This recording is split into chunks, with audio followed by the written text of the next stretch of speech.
Hello, everybody, and thank you to be here. My name is Mame Moreno, and I come from AIMPLAS. AIMPLAS is located in Spain, Valencia. And today I'm going to explain you in 30 minutes how to comply with food content regulation.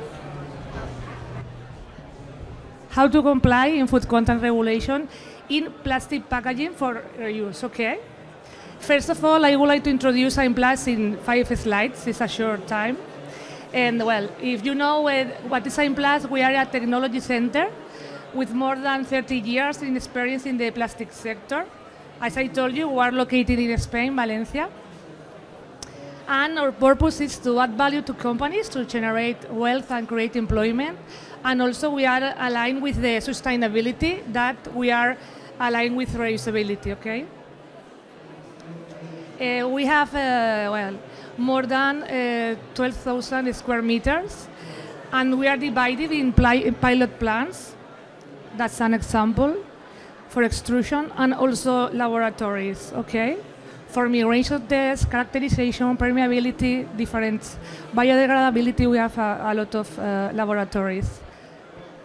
This is some of our data, okay, and we can cover the complete value chain, okay, from polymer synthesis to recovery plastic waste,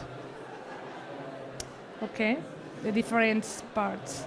And this is our market orientation. And today, we speak about packaging. I will explain you the regulation, and later we will tell you about some projects and some technology service that we have relating reuse. And let's go to start with regulation. And I would like to remember 3 key points that the main function of packaging is to protect and extend the shelf life of and reduce the environmental impact, okay?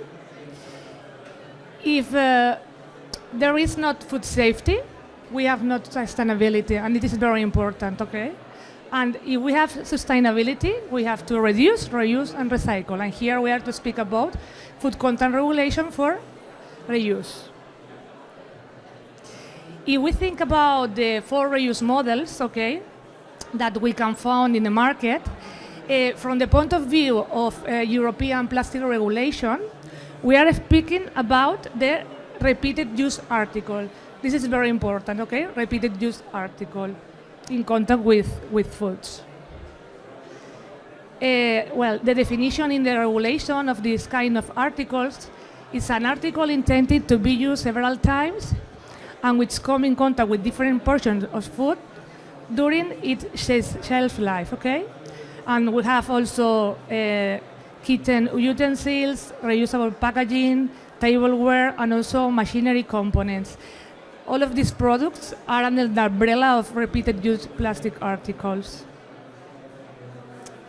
And now we start with regulation, okay? I don't want to bore you, but you have to keep in mind that all food contact materials, okay, plastic, ceramic, glass, wood, okay, all of these materials are covered or must follow the framework regulation and good manufacturing practice, okay? If you speak about framework regulation, it's like a general regulation, but speak about that you can to control that don't migrate, okay, substances that can endanger human health. Is it also important to control the migration also, and at the end also to control the deterioration in the organoleptic characteristics, okay? And also it's very important the labeling and advertising that it's important that they not mislead the consumer, okay? That's why the food contact symbol that we have in Europe is the glass cup and the fork, okay? And it's important that if you manufacture food contact materials, you have to follow good manufacturing practice, because it's not the same in your company. You use plastic also for injection automotive article, that if you are going to produce packaging for food contact, you have to follow good manufacturing practice and to have separate lines. You know, I clean everything, and it's so important. If we start to focus on plastic, food contact material regulation, we have to think that we have virgin plastic, recycled, and bioplastic, okay? For virgin and bioplastic, we have to follow the regulation 10/2011. As I don't know, but plastic is the most regulated materials. We have 17 amendments, and now we are working in a new one that is very important for reusable packaging or for reusable articles, and we'll tell you at the end, okay? And if we speak about recycled, we have the regulation 2022-1616, and now, as we know, is going to prepare 2 amendments more. That is like for plastic, the regulation is so active, okay? It's always live. And if we speak about the migration test, okay, it's like, sorry, I need, have a problem here, okay. Okay, all the food contact materials, okay, must be verified if they are in compliance with the regulation based on tests in the laboratory. Why? Because, as you know, plastic must have additives that can migrate to the food, and these additives must be saved and evaluated.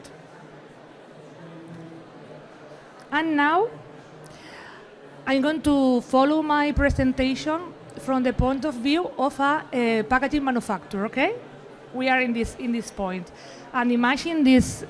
I'm going to manufacture this cup for coffee, and you have to keep in mind these concepts. Okay. First of all, declaration of compliance. I will explain you later each of them. You have to ask your manufacturer for the declaration of compliance, okay? The second part, we will done overall migration, specific migration, NIAS and bioassays. At the end, when everything is okay and it's safe for the public, okay, we can perform the sensory test. And I'm going to explain you everyone. If we speak about declaration of compliance, it's important to know that you have a template in the Annex 4 on Regulation 10/2011, okay? And this document is mandatory, and it's also very related with manufacturing practice, and it's very important that by signing the declaration of compliance, you take full responsibility for your product in the market. It's very important, this document.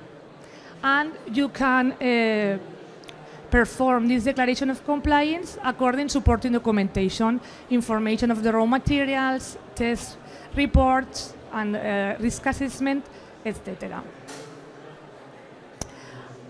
And well, like in introduction, okay, it's important to know that only permitted substances in the union list, okay, is the Annex 1 of the plastic regulation, can be used.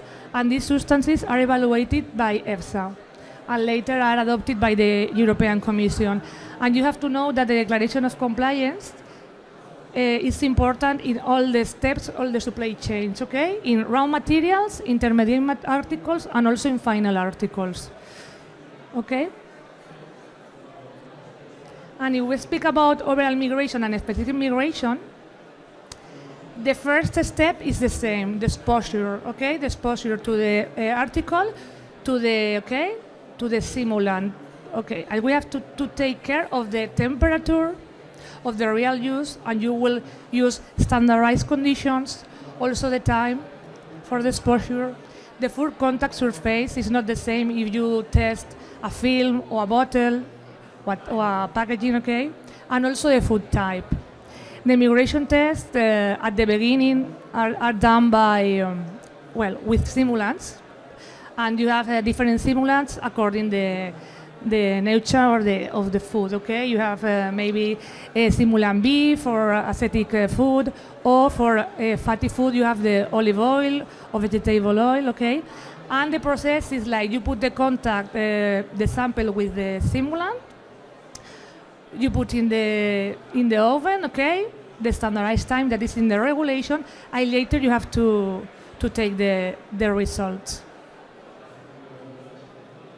And this step is the same for both tests, okay? But when we have to take the data, it's important to know that for overall migration we have a limit, okay, of 10 milligram per square decimeter of the food contact material. And with this, we are going to evaluate non-volatile substances, okay, as all substances together, okay? And you have this limit. And the key point for repeated use is like you perform the exposure 3 times on a single sample using another portion of food simulant in each occasion, okay? And with this 3 exposure, you are promoting the complete diffusion of the plastic to the simulant, okay? The overall migration, if you use the evaporable simulants, okay, you perform the final results by gravimetry. And also important for repeated use, you have to check the results, and each exposure must be decreased, okay? And the third exposure must be less than or equal to 10 milligrams per square decimeter. And in the other hand, you will speak about specific migration, and the latest NIAS is like intentional added substances, because I know which substances are because they are in my declaration of compliance of the raw material. Okay. You have to know that the specific migration comes for the evaluation of EFSA according to the toxicity of the substance. Okay. And each substance has a limit or not, or maybe has a limit and a limit of residual content. And it's also, you have to check individually, okay, each substance. And the procedure is the same for repeated use, okay, 3 times. And here, the analysis is done by chromatography, because you look for a concrete substance. And you have to follow the same criteria. It's like the migration must be decreased, and the third exposure must be less than or equal to the specific migration limit that you can check in the Annex 1 of the plastic regulation. Okay. With this repeated use, I would like to tell you that the new amendment, that is called Quality Amendment, is being more specific with the statistical data for the results. Okay. This is new for this new amendment. And yeah, the next step is more complicated, is that NIAS. That's non-intentional added substances, okay? If you have a packaging, you can have the intentional added substances like monomers of the plastic, additives, solvents, but also all packaging has NIAS. Also paper, also all materials. And these are oligomers, impurities, degradation products of the processing of the material. And this is so complex because we have different NIAS that are theoretical known as primary aromatic amines. Maybe, and you can perform as a target analysis. You know, you are looking for this substance, but sometimes you don't know. You know, which substance are you going to get as an impurity or as a degradation product. That's why that's the unpredicted NIAS, and you have to use all the combination of chromatographs and detectors to analyze volatiles, non-volatiles, and semi-volatile substances to finish in a risk assessment that it's so complete, so because you are used to the the TTC concept, threshold of toxicological concern, and also the most novel technique is bioassays. With bioassays, the extract of the migration, you are going to concentrate and to put in contact with cells or bacteria to discard cytotoxicity and genotoxicity. Okay, this is the next novel step where we are in research and in different groups doing that. And this is very important because you, via chromatography, can check one substance, one level, okay? But with bioassays, you can check the cocktail, the chemical cocktail of the migration. And it's very, very important to the risk assessment. Okay. And now imagine that all the tests are okay, and you are going to perform the sensory test, always with a professional sensory panel. That's why it's very important that all the results are saved for the sensory panel. And well, you will check the olfactory and gustatory aspects that can affect to the consumer's perception. And you can do the sensory test maybe in the real food, okay, or also in simulants, more or less like migration, but you can do it well.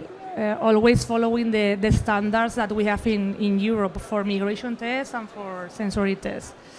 It's also very important to stress that we don't have a standardized procedure to analyze NIAS, and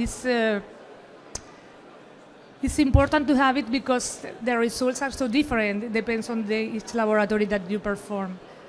But well, I think we are working on it with different authorities, and it will be the future to have a guide to follow everyone.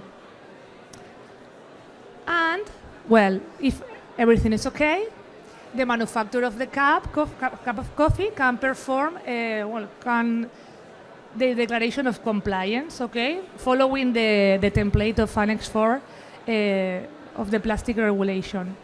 And this is very new in the draft of the next quality amendment, is include this point that is very important because the competent authorities want to add that the manufacturer of the packaging, okay, must to inform of the maximum lifespan of the material or article based on a report evaluation the maximum lifespan of the material or article taking into account, well, this part of the regulation that is speaking about the articles intended for repeated use. Okay, you have to guarantee that the migration does not increase with the uses, and also they want that you can inform to the end consumer which things, show you that the product is getting, older.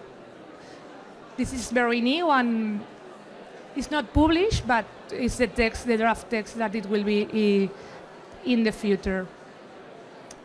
Okay, this is a brief regarding regulation, and I will like to introduce as a technology service.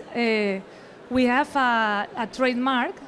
It's designed to be reusable, and with this trademark, it's an European certification for food contact products, and that have followed all the tests that I explained. Okay. And well, the benefits of the certification is, well, because the product is going to be positioning against the competition, dissemination of the conformity of product certified to be suitable for reuse. It's very important to guarantee the consumer that the product is suitable for reuse from the point of view of food safety, risks and critical substances, weight and volume minimum, and also functionality, because you have to check the functionality of the product.